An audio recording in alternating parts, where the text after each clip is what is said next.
Gravo para vocês uma edição especial com os resultados parciais das negociações entre Donald Trump e Vladimir Zelensky em Washington.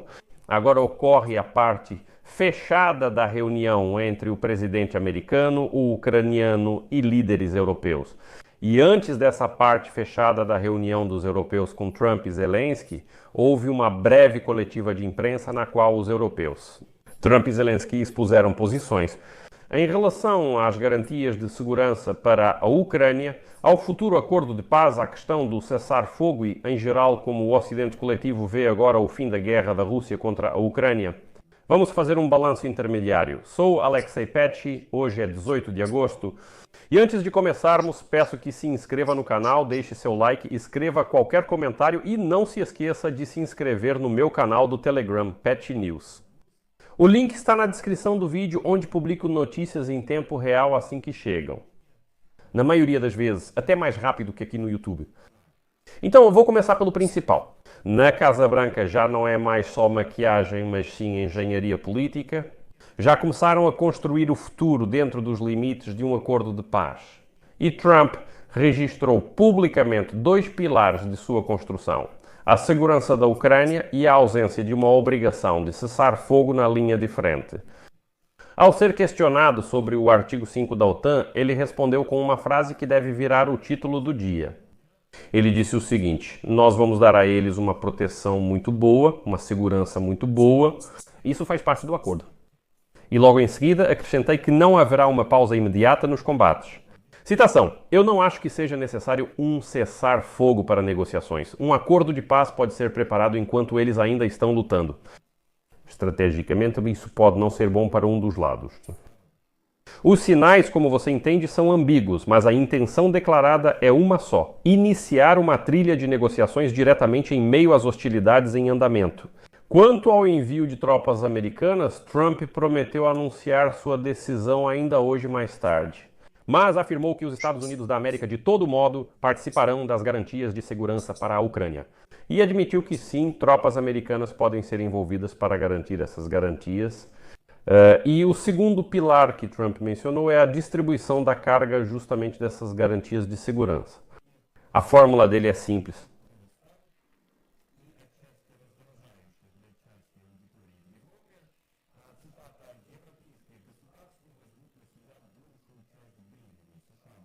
E, ao mesmo tempo, ele destaca a linha mais delicada do possível acordo, dizendo que trocas de territórios estão na mesa. Em seguida, ele demonstra otimismo. Citação: não acredito em agressão futura. Isso está bastante superestimado. Ou seja, ele não acredita que a Rússia no futuro vai atacar novamente a Ucrânia ou outros estados. O que, na minha opinião, é um exagero. Trump traz um otimismo exagerado aqui.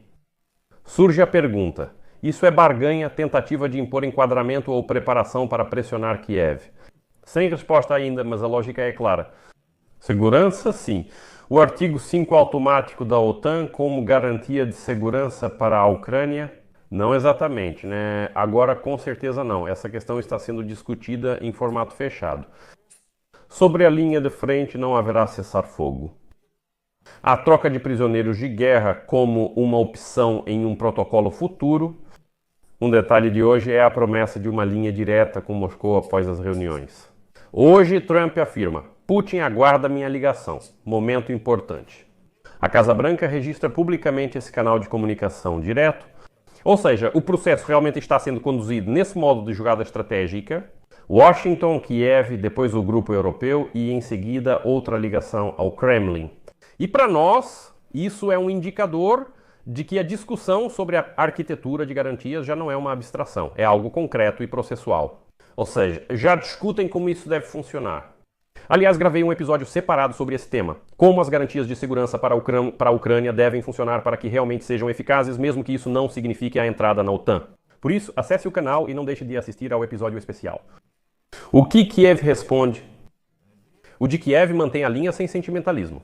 À pergunta sobre quais garantias são necessárias, uma resposta tão curta e extremamente direta, diz Ericsson.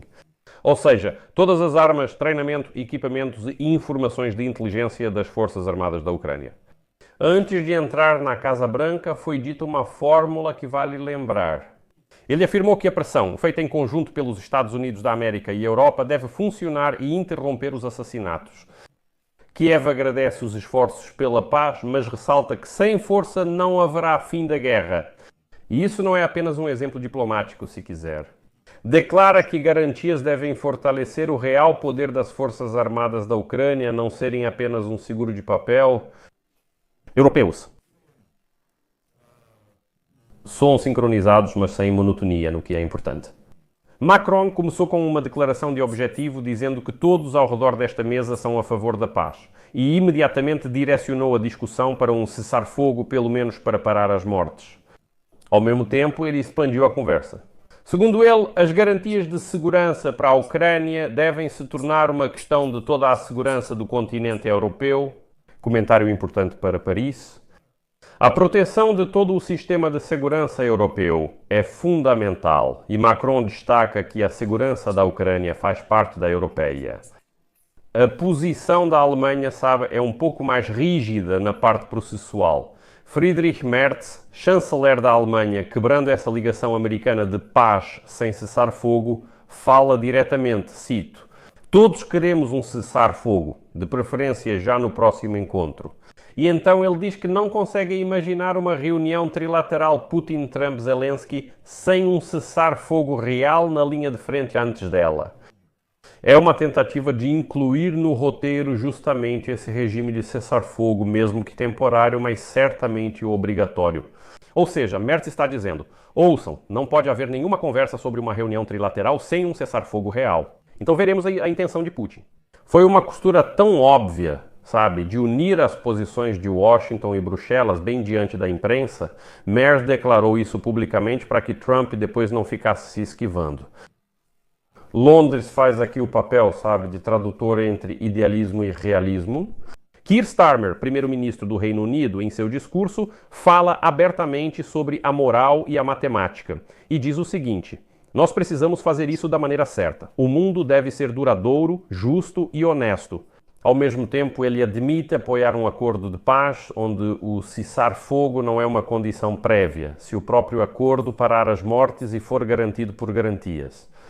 Isso é, sabem, uma espécie de malabarismo diplomático, mas se encaixa perfeitamente na lógica do processo de Trump.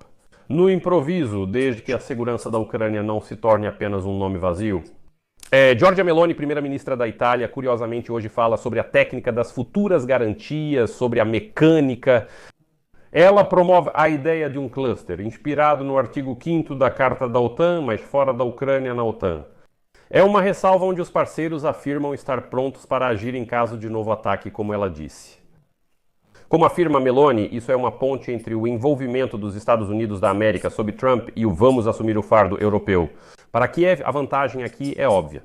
Surge um contorno dessas garantias de segurança quando a Ucrânia não está na OTAN, mas a segurança é garantida de forma coletiva e séria. Existe uma certa, sabe, incerteza sobre o gatilho do acionamento dessas garantias de segurança e o nível dos compromissos. Bem, agora vamos para um tema mais delicado e sensível. São possíveis trocas de territórios? O próprio fato de essa formulação ter sido dita na presença de Zelensky e dos europeus já mostra, bem, uma mudança de posição. Aqui é importante a declaração sóbria do próprio Zelensky, em uma linha um pouco diferente. Ele afirma que a Ucrânia quer uma trégua real e nova segurança, mas Moscou não cessará uma agressão por vontade própria exigindo pressão conjunta. Não houve nenhuma insinuação de concordância, sabe, de reescrever o mapa por parte de Zelensky. E isso, claro, precisa ser repetido a cada minuto, enquanto na mesa da diplomacia mantém aberta essa caixa de Pandora chamada troca de territórios, o que está se formando como um quadro geral neste momento. Primeiro, a Casa Branca está promovendo um acordo com participação dos Estados Unidos da América, mas com uma maior participação financeira e militar da Europa, prometendo uma proteção muito boa para Kiev, mas sem o artigo 5 formalizado da Carta da OTAN. Agora, em segundo lugar, a Europa está dividida não sobre a questão de paz ou não paz, mas sobre o procedimento. Porque algumas capitais europeias exigem que o cessar-fogo seja registrado. No próximo passo, para cessar o derramamento de sangue e evitar que Moscou aumente a aposta sob pretexto de negociações. A segunda parte afirma que concordamos em não apoiar o cessar-fogo caso haja um acordo de paz no final. Terceiro, Kiev não abre mão de seus princípios, diz que é necessária força, pressão conjunta sobre a Rússia e tudo para o exército ucraniano. E com isso aumenta o custo de quaisquer experimentos territoriais para o Ocidente. Bem, mais um detalhe que é fácil de passar despercebido, mas não pode ser ignorado. Quando Trump diz ele está esperando minha ligação, Putin, ele não está apenas informando sobre a agenda, ele está mostrando quem vai, sabe? Não quero dizer mandar nos corredores onde são feitos os rascunhos das negociações do futuro acordo. Mas com certeza Trump está insinuando que, ele vai alinhar sua posição com Putin. E quanto mais ativamente a Europa, definir claramente o bloco de garantias como dinheiro, defesa antiaérea, produção de munições e assim por diante, menor será a tentação da Casa Branca de substituir a proteção real da Ucrânia por alguma palavra bonita e diplomacia por telefone. Kiev entende isso, por isso está pressionando 3 coisas. Tudo isso é para o exército, pressão conjunta, nenhum presente para o agressor pela sua agressão. E o acordo final nesta etapa, enfatizo, porque os resultados virão um pouco mais tarde após a reunião fechada. A arquitetura da paz finalmente começa a ganhar estrutura. Isso inclui a participação dos Estados Unidos da América, garantias coletivas europeias e, além disso, uma linha separada de comunicação com Moscou. Mas antes que essas vigas, por assim dizer, sejam colocadas nessa estrutura, estou falando da lista de armamentos, do texto jurídico, das garantias, do regime de cessar-fogo ou não cessar-fogo, tudo isso por enquanto ainda está indefinido. É como andaimes de obra, instáveis e que podem cair a qualquer momento. E cada palavra pública é como esse tipo de proteção, garantias territoriais, pressão conjunta. O que mais vem depois, cessar-fogo ou não cessar-fogo, trocas de territórios e assim por diante. Todas essas declarações, elas, podem abalar esses andaimes da futura estrutura de garantias de segurança. E, consequentemente, quem primeiro fixar toda essa estrutura, colocar metal nela na prática, é quem vai ditar a arquitetura da segurança. É por isso que, neste momento, parece assim. Vamos ver como vai ser o resultado depois da parte fechada. Por isso, por enquanto, vou deixar reticências aqui. Deixem suas opiniões e conclusões nos comentários deste episódio. Inscrevam-se no canal, ativem o sininho e não se esqueçam de deixar o like. É isso. Cuidem-se. Tchau a todos.